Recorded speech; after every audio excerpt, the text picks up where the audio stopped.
You know where you shouldn't spend your money, Brian? Where's that? In the stock market, buying stock in Podcast One, from what I understand. Well, certainly you're speaking from your own personal point of view, and I guess you could say my point of view and the point of I'm view of a speaking lot of the from people who point of talk view to. of any sane, reasonable person that wants to keep a hold of what little money they may have left. This stock is going down like a circus seal.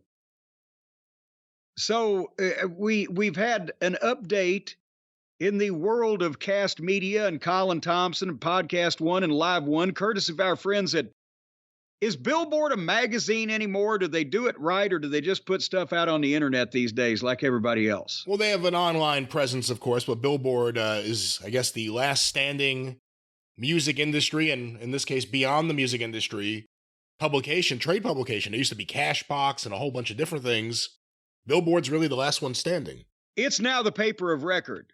Well, it has been for a while, I think, for a lot of people. Yes, in the industry, and to alert people to what's going on. They had a big, would you call it an expose, Brian? Would you use the word expose of what Billboard did concerning the whole Podcast One, Colin Thomson, Rob Ellen, Live One, the thing that we've been talking about for these past 3 months, now that it's hitting the mainstream and people are finding out all the dirty little secrets? I don't know if I would say expose. Certainly an exclusive story revealing some details that no one else knew. Those details were exposed. But let's go back a step. You asked about the stock. I don't remember where it was where we last left off, but as we are recording over the weekend, the market is closed. Podcast One, PODC on the market, or on the exchange, I should say, is at $1.98. Oh, wait a minute. I think they've made a slight comeback. Well, there's a story to be told there. And then Live One, the parent company, is at 96 cents. And we'll see about any slight comeback there. One other note about Podcast One here. Podcast One's market cap right now is approximately $45 million. How are any of, explain to a layman, Brian, to just a journeyman, to a common, ordinary, everyday, shit-kicking, small-town bird lawyer, how that they can claim that these companies are worth these tens of millions of dollars when you can get a share of the parent company for 96 cents, down, by the way, from its original point on Thursday of 99 cents. They missed it by that much. This stuff is not worth a goddamn dollar a share. The parent company that's supposed to be even bigger than Podcast One, which is the company they say is worth $45 million, and you can get a share of that for $1.80-something cents. When it was issued 2 weeks ago, they started out at $8 and went down like a goddamn New Orleans whore. Yeah, and again, a good time to point out here that if you're hearing this, whatever you're hearing has been legally cleared by Stephen P. New, 888, the new number. No. 877-507-8383. Wait a minute. Just give them the brand new phone number, Brian. 877-50-STEVE. That's right. That's what I said. 507-8383. But Podcast One stock had a very interesting few days. It was going down. It started the week last week at $2.19. And on Wednesday, September 27th, they hit $1.79. The low was $1.77 altogether. So that was on the 27th. And then that same day, they put out a press release. Courtside Group Incorporated completes restructuring of balance sheet and officially rebrands name the Podcast One Incorporated.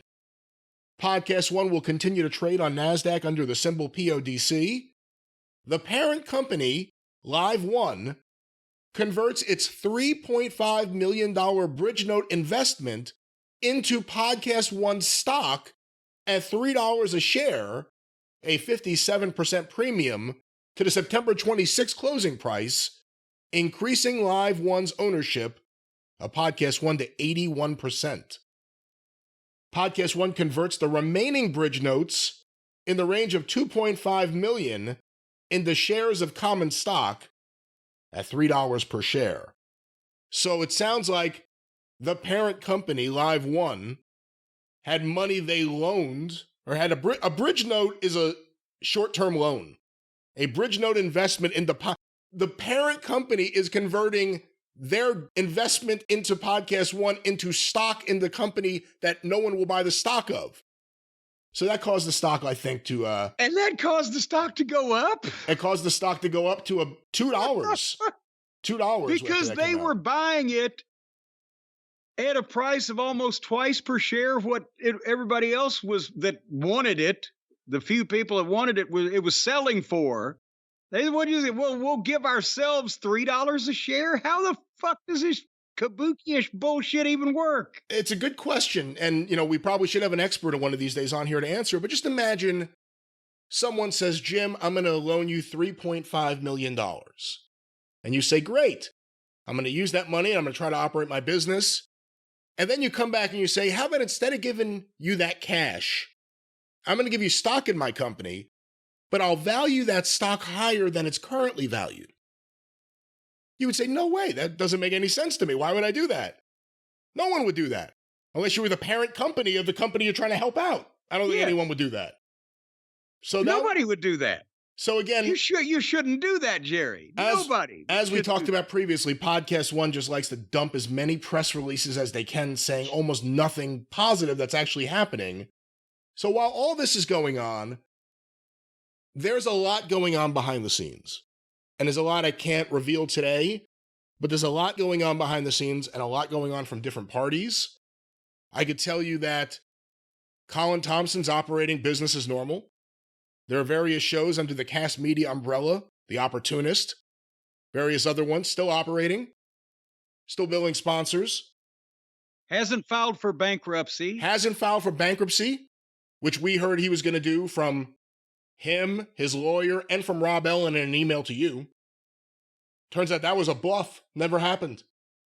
So in the midst of all this, and Colin's we here working to recruit shows still for Podcast One, it came out previously, any Kast show that went to Podcast One, Kast Media, Colin Thomson, who owns Kast Media would get stock, additional stock, just for any shows that came over.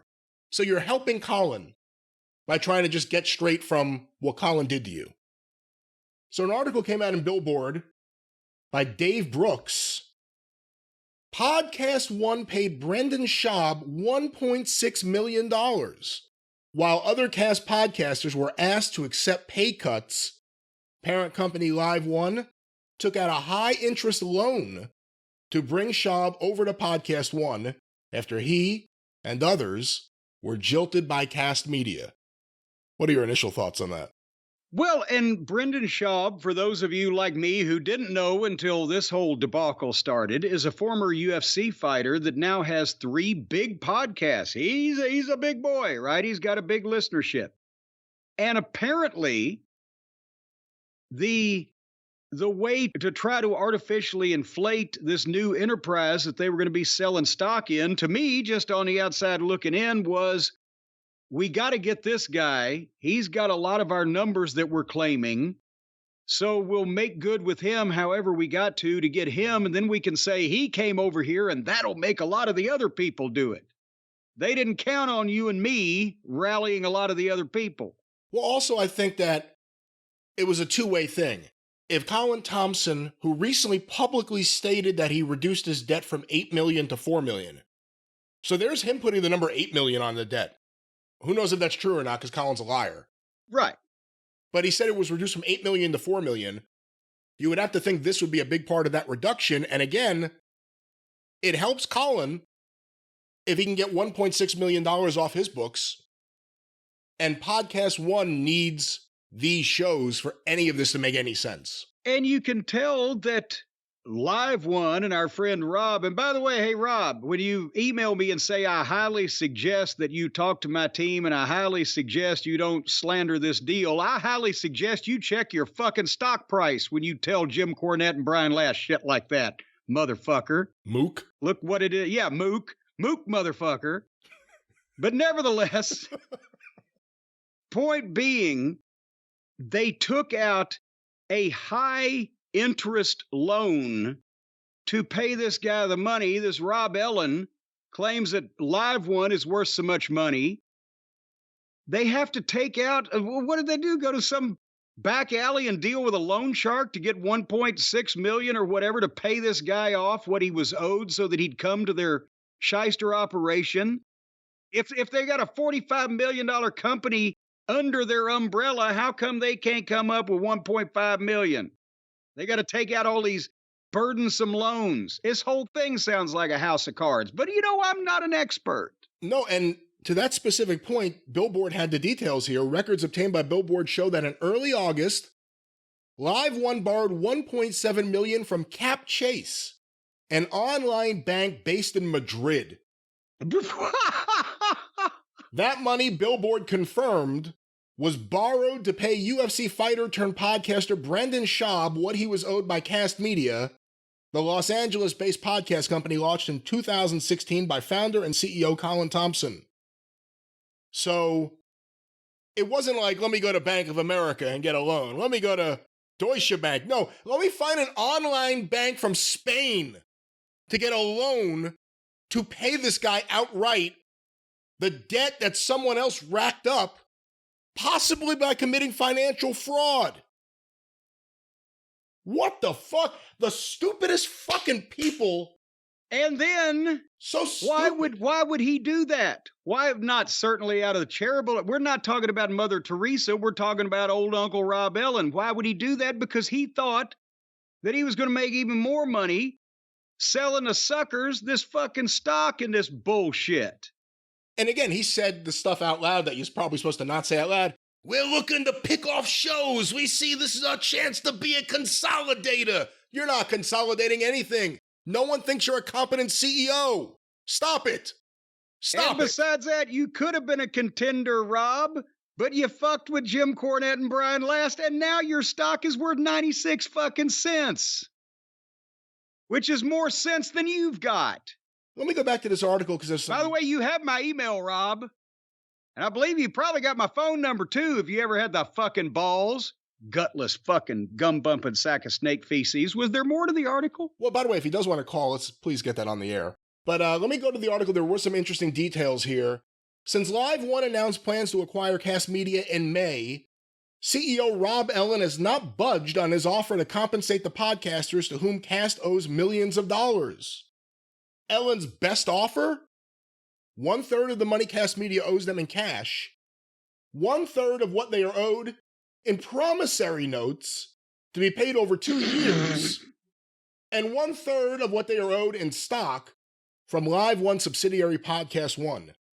In exchange, the podcasters must sign a multi-year agreement with Podcast One and agree to reduce their cut of ad sales from 80% to as low as 60%.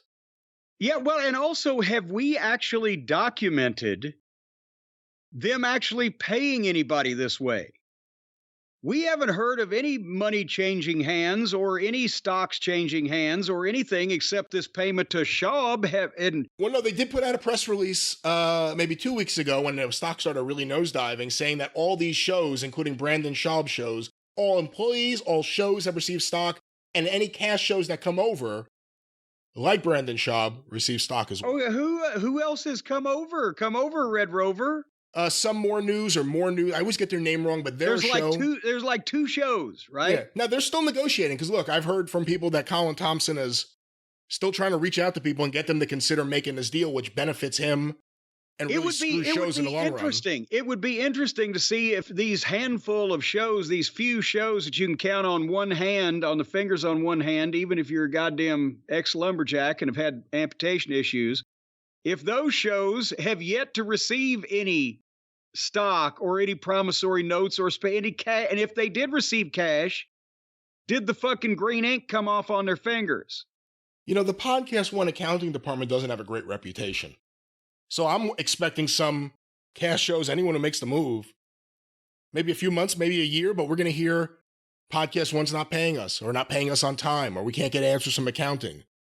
We'll see. But here's a quote from Rob Ellen. This is from when he talked to Podcast Business Journal on August 11th. We've spoken to every podcaster. We've offered really fair deals, equity in our IPO to help them. No other platform is going to pay them for the past. They're only going to work with them in the future. Yeah, no one wants to work with you to help fix what Colin Thomson did to fuck up the past. That's the problem. The reason no shows have jumped on this deal, no one wants to work with you. The only shows that are working with you are the ones that got forced into this position, or the ones that you just paid $1.6 million allegedly to get them on your team, on top of stock or anything else. But that's, and what's the bank in Madrid going to have to say about this? That's the interesting thing. Of all the places you can go to borrow some money, publicly traded company, they say they're worth, the market cap's $45 million for Podcast One. When the stock went public, I think they had it at like $250 million. Oh, come on. Who's making, that's what I'm saying. Who's making up these numbers? It's ridiculous. They said they were valued at $250 million 2 weeks ago, and now it's $45 million. So that's a great investment to hop on that gravy train. And then the parent company that supposedly owns this goddamn paper mache bullshit, how much should they be worth if their subsidiary is worth $45 million and they have to go to a goddamn online dark web place to get $1.5 million to pay off a fucking guy from what he's owed to come to their shitty fucking organization? What? Are you interested in stock? How about instead of some money, I give you some great stock in this company run by me? Now that I just said that, I'm wondering who's paying 96 cents for this bullshit. Toilet paper is going to be more expensive here pretty soon. You can wipe your ass with this stuff just as well. I'll show you how much I believe in it. 96 cents? Ha! I'll give you $3 a share. But who's he giving $3 a share to? I give it to me. He gave it to himself. He took his hand out of his right pocket and he put it in his left pocket. That's all he's doing, Rob, is just playing pocket pool. But we got a few more things here that are interesting. Again, Dave Brooks wrote this article for Billboard. After announcing Live One's plans to acquire Kast Media in May, Ellen revealed that the deal would only close if 70% of Kast's podcasters would join Live One under the proposed settlement terms. To date, Podcast One has not announced the closing of the Kast Media acquisition. We should jump in there. It was carefully worded publicly that it wasn't an acquisition. It was the acquisition of certain assets, not of Kast Media outright, because if they had purchased Kast Media outright, all of this debt would be their debt. Right. So they were saying, how do we get Colin's shows?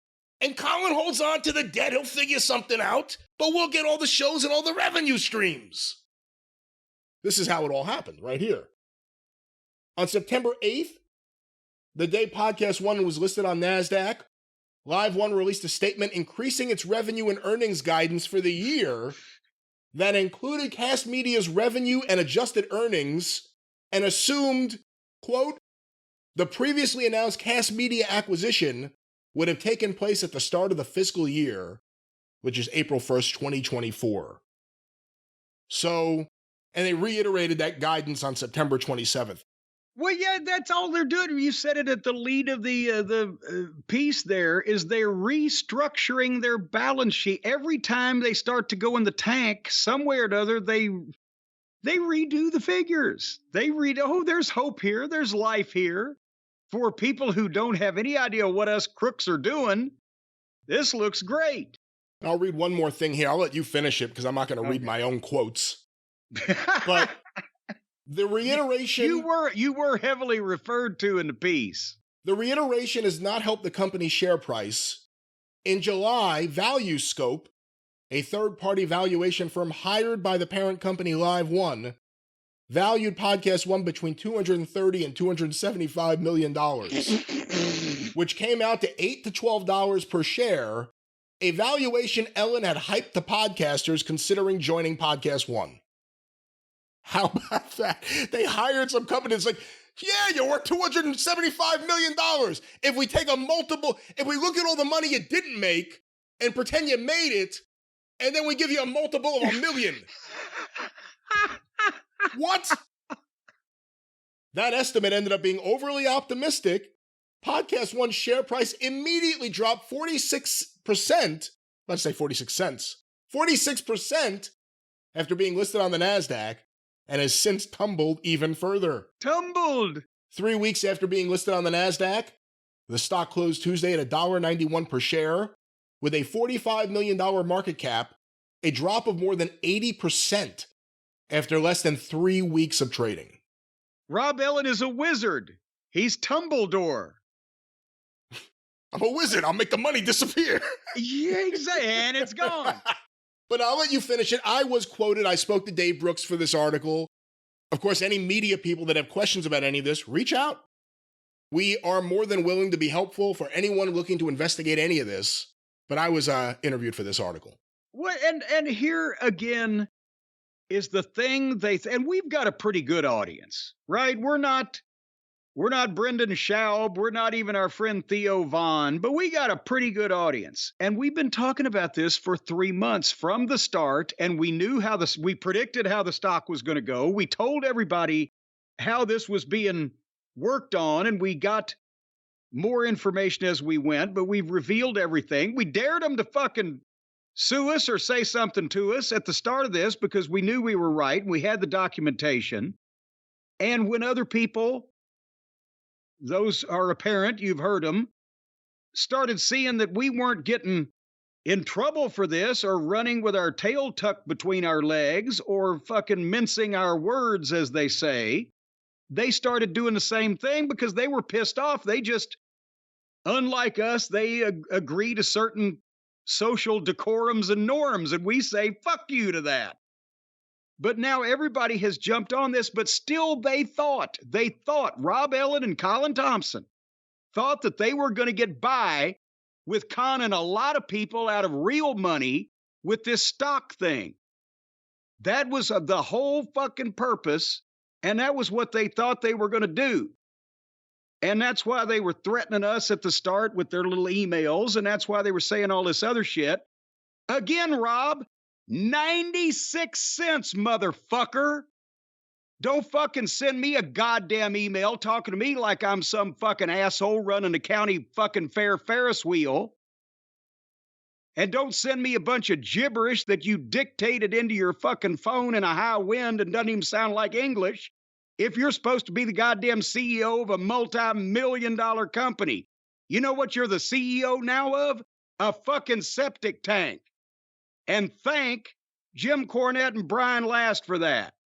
And if you can get Colin out of his closet where he's been hiding, like he's in the fucking London Blitzkrieg, then slap him about the head and face too, because he's the one that led us to you. You bunch of fucking bastards. They thought they were the smart ones. That's the insulting thing. Rob Ellen and Colin Thomson, when they hatched this scheme, thought they were the smart ones. They thought the podcasters were the dummies. They're going to be so grateful to get any of their money back that they'll take this bad deal, that they would listen to bullshit. They tried to sell us on this stock.